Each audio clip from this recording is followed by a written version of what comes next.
Hello everyone, good morning. मैं Rahul Yadav, Rahul Educare में आपका स्वागत करता हूं। दोस्तों, हम लोग प्रीपोजिशन से रिलेटेड स्पॉटिंग एरर को देख रहे थे कि कैसे हमारे जो एरर होते हैं उनको कैसे स्पॉट आउट कर सकते हैं और उसको कैसे सुधार कर सकते हैं। इससे रिलेटेड एक पार्ट ऑलरेडी बन चुका है ना।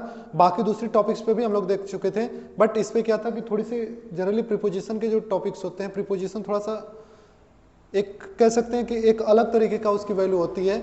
अपने तो साधारणतः तो जैसे वो यूज होता है वैसे होता ही है, बट दूसरे वर्ग के साथ आके वो अपना जो रूप होता है वो चेंज करता रहता है। ठीक है, तो इसीलिए हम लोग क्या करते हैं कि इससे थोड़ा सा एक दो कुछ और वीडियो देखा जाएगा, जिसकी वजह से क्या है कि इस पे हम लोगों का थोड़ा सा कंसंट्रेशन जो है वो ज़्यादा हो सके कि इससे रिलेटेड कैसे क्वेश्चंस आ सकते हैं। ठीक है, ताकि जब हम लोग डीपली इसको पढ़ना शुरू किया जाएगा टॉपिक वाइज बढ़िया से, तो वहाँ पे हमको ज़्यादा यहाँ पे ऐसी चीज़ों को पकड़ने में वहाँ पे आसानी हो जाए। ठीक है, तो आइए पहला क्वेश्चन देखते हैं। She became able to free herself with her debt by working day and night।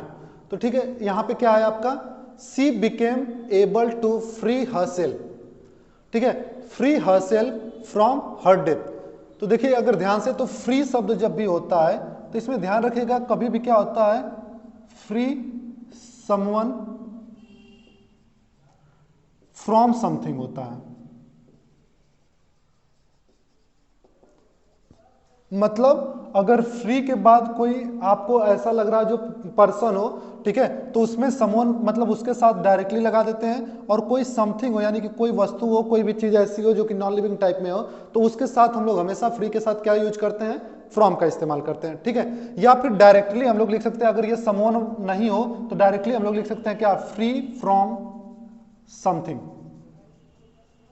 ठीक है, यानी कि कोई भी थिंग अगर होगी, याद रखिएगा फ्री रहेगा, तो फ्री के बाद अगर कोई नाउन आता है, नाउन इन द सेंस जो लिविंग ऑर्गेनिज्म आता है, कोई आदमी आता है, तो उससे पहले कोई भी प्रीपोजिशन नहीं लगता है। लेकिन कोई वस्तु आती है, कोई थिंग आता है, तो उस समय हम लोग क्या करते हैं, हमेशा फ्रॉम का इस्तेमाल करते हैं। जबकि यहाँ पे क्या लिखा गया है, विथ लिखा गया, तो इसका मतलब यहाँ पे क्या होगा, फ्रॉम होगा। ठीक है, तो आपका जो क्वेश्चन बनेगा वो क्या हो जाएगा, she became able to free herself from her depth by working day and night. ठीक है, नेक्स्ट देखिए, my brother said that he preferred the white shirt then the black one which I usually wore. ठीक है, तो यहां पे क्या है, my brother said that he preferred. तो आपको पता होगा कि प्रीफर्ड जो वर्ब होता है हमारा, इसके बाद क्या होता है, इसके बाद हमारे पास दो तरीके के प्रीपोजिशन यूज होते हैं। ठीक है, यानी कि प्रीफर्ड जो होता है, प्रीफर्ड के बाद हमारे पास क्या होता है, सॉरी, प्रीफर्ड के बाद हमारे पास क्या होता है, प्रीफर्ड के बाद हम या तो टू यूज करते हैं, या तो प्रीफर्ड के बाद हम लोग क्या यूज करते हैं,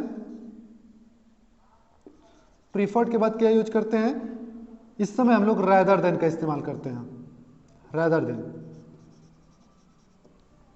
ठीक है, प्रीफर्ड जो होता है इसके साथ हम लोगों का दो प्रीपोजिशन होता है, या तो हम लोग टू का इस्तेमाल करते हैं, या तो हम रैदर देन का इस्तेमाल करते हैं। कब टू का इस्तेमाल करते हैं और कब रैदर देन का इस्तेमाल करेंगे, तो याद रखिएगा कभी भी, जैसे यहां पे प्रीफर्ड के बाद क्या है, नाउन है द व्हाइट शर्ट, और इसको जोड़ा गया है किससे, द ब्लैक शर्ट से।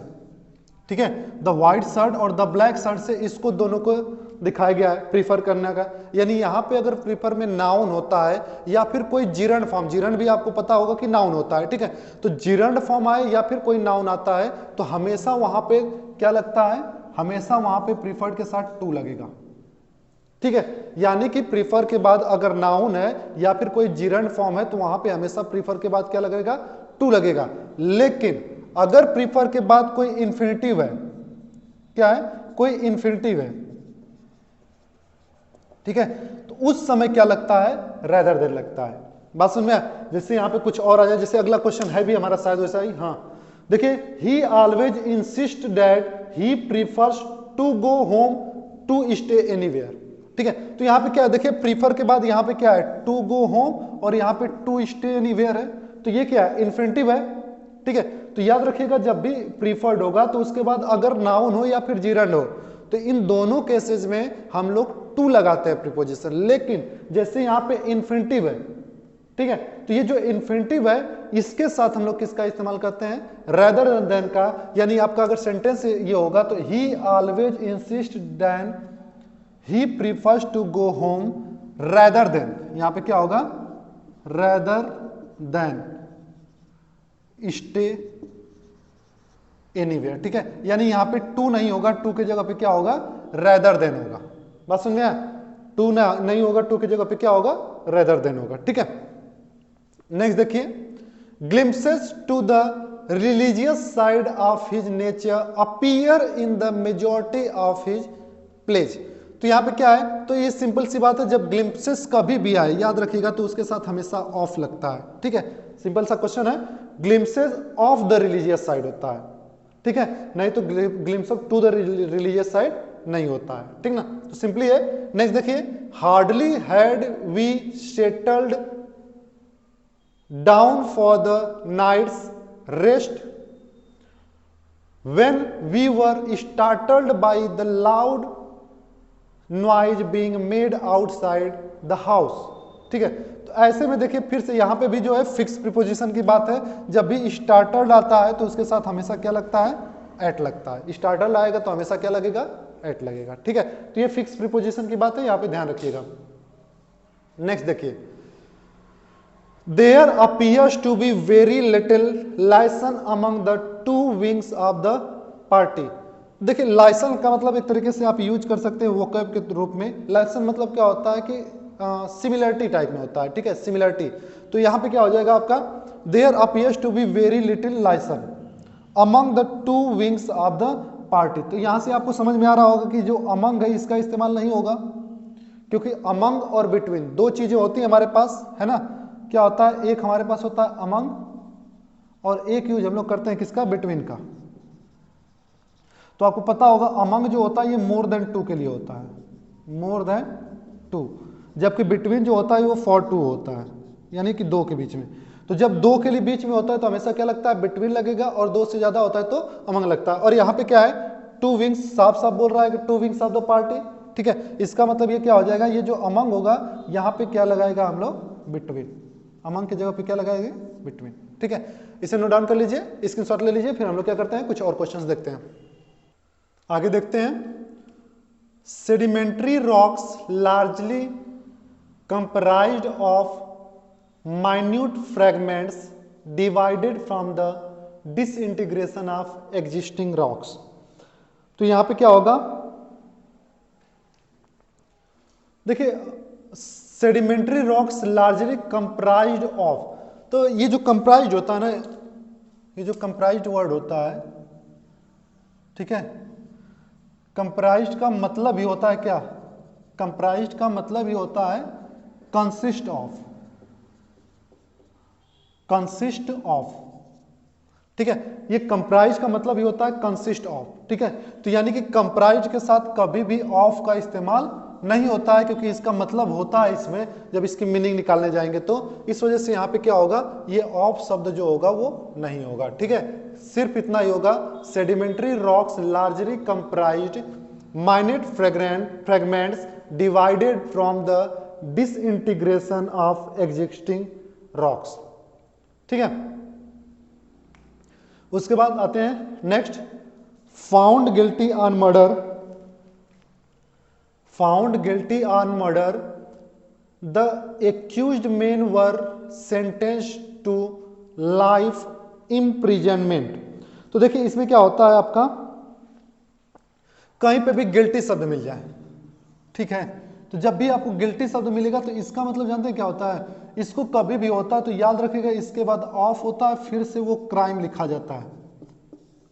बात समझ में आया, यानी कि अगर आपने कभी गिल्टी शब्द कहीं लिख रहे हैं और उसके बाद उस क्राइम को भी लिख रहे हैं कि वो जो गिल्टी है वो किस वजह से है, तो हमेशा ऑफ का इस्तेमाल होता है, फिर वो क्राइम। जैसे यहाँ पे गिल्टी है और गिल्टी के बाद क्या होना चाहिए, ऑफ होना चाहिए, फिर उसके बाद मर्डर होना चाहिए। मर्डर क्या है, क्राइम है, ठीक है। तो यहाँ पे एक्चुअल में हमारे पास क्या होना चाहिए था, यहाँ पे गिल्टी और फिर उसके बाद इसके जगह पे क्या होना चाहिए था, ऑफ। तो क्या हो जाएगा, फाउंड गिल्टी ऑफ मर्डर। बात समझ में, ऑन मर्डर नहीं होगा, ऑफ मर्डर होगा, ठीक है। तो इसको मतलब ध्यान रखिएगा इस चीज को, कभी भी गिल्टी के बाद जो प्रीपोजिशन आएगा ऑफ, और उसके बाद हम क्राइम लिखेंगे जिस क्राइम की वजह से, जैसे हो सकता है कि थेफ्ट की वजह से हो, चोरी करने की वजह से हो तो थेफ्ट लिखेंगे, ठीक है, कुछ भी हो तो वहां की वजह से जो भी यहाँ पे क्राइम होगा उस क्राइम के और गिल्टी के बीच में हमेशा ऑफ लगता है, ठीक है। नेक्स्ट देखिए, today he revealed the fact that he was angry on me because I had not helped him. जरा इसको आप अपने से करने की कोशिश कीजिए, थोड़ा सा देखिए कैसे करते हैं। तो ज्यादातर हम लोगों को जो लगता है वो एंग्री जो होता है, तो एंग्री की जस्ट बात क्या आता है, हम लोगों का प्रीपोजिशन अगर एंग्री की बात करें तो जनरली हम लोग ये समझते हैं कि एट लगता है। लेकिन ध्यान से एक समझिएगा, जब भी आपके पास एंग्री होगा ना, जब भी आपके पास एंग्री होगा तो इसके साथ दो प्रीपोजिशन लगता है, ठीक है। एक प्रीपोजिशन आपका लगता है विथ और एक प्रीपोजिशन लगता है एट। एंग्री जब भी होगा तो उसके साथ दो प्रीपोजिशन लगता है विथ और एट। विथ का इस्तेमाल ना हम लोग तब करेंगे जब somebody हो, यानी कोई आदमी हो, ठीक है, यानी angry with somebody at something, ठीक है। तो याद रखिएगा जब somebody हो तो विथ का इस्तेमाल करेंगे, नहीं तो समथिंग होगा तो समथिंग होगा तो क्या करेंगे, ऐड का। यानी कि कोई लिविंग आदमी हो तो वहां पे हम लोग विथ का इस्तेमाल करेंगे, और अगर नॉन लिविंग हो तो उसके लिए हम लोग क्या यूज करेंगे, ऐड का इस्तेमाल करेंगे, ठीक है।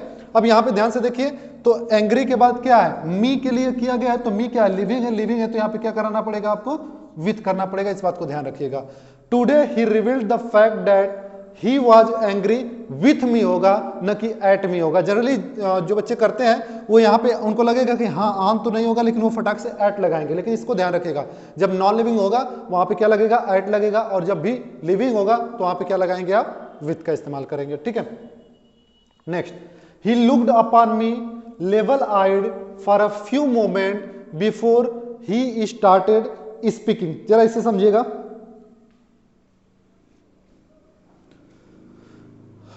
कहीं गलती नजर आ रही है तो देखिए, कभी भी लुक जो होता है, लुक के साथ अपॉन नहीं, यहाँ पे क्या होता है, एट होता है जब कहीं पे देखना हो। वैसे लुक के साथ बहुत सारे प्रीपोजिशन लगते हैं, जैसे अगर आप बात करो तो लुक के साथ क्या होता है, एट का इस्तेमाल होता है। लुक के साथ क्या होता है, इनटू का भी यूज होता है, ठीक है। लुक के साथ अपॉन का भी यूज होता है। लुक के साथ मतलब बहुत सारे आपका यूजेज होते हैं लुक के साथ, सबका अपना अपना क्या होता है, मीनिंग होता है। जैसे लुक इनटू की बात करें तो किसी चीज को क्या करना, छानबीन करना, ठीक है, उसमें लुक इनटू होगा। बट यहाँ पे क्या है, कैसे सेंस में लुक आया, he looked me level I for a few minute, वो कुछ मोमेंट के लिए क्या किया, मुझे देखा। तो देखने के लिए हमेशा लुक के साथ क्या यूज करेंगे, एट का यूज करते हैं, अपॉन का यूज नहीं करते हैं, ठीक है। नेक्स्ट देखिए, the girl said that she preferred the blue gown then the black one. The girl said that she preferred, तो अभी मैंने बताया कि जब भी प्रीफर्ड शब्द आ जाएगा, है ना, जब भी प्रीफर्ड आएगा तो इसके साथ क्या होगा, या तो टू लगेगा या तो रेदर देन लगेगा, ठीक है। हमें ये देखना है कि किसको लिया है। अगर पीछे नाउन है, the blue gown and the black one, तो ये दोनों क्या है, नाउन है। जब भी नाउन या जिरेंड होता है तो हम लोग हमेशा किसको यूज करते हैं, टू का इस्तेमाल करते हैं। लेकिन इन्फिनिटिव होता है तो किसका करते हैं, रेदर देन का करते हैं, ठीक है। नेक्स्ट देखिए, the smuggler yielded for the temptation and fail into the police trap for which escape was impossible। जरा बताइएगा कि इसमें क्या होगा, the smuggler yielded for the temptation. देखिए yielded मतलब क्या होता है, रिक्वेस्ट करना एक तरीके से, ठीक है। तो यहां पे फॉर ना लगे, क्या लगेगा, ऑफ,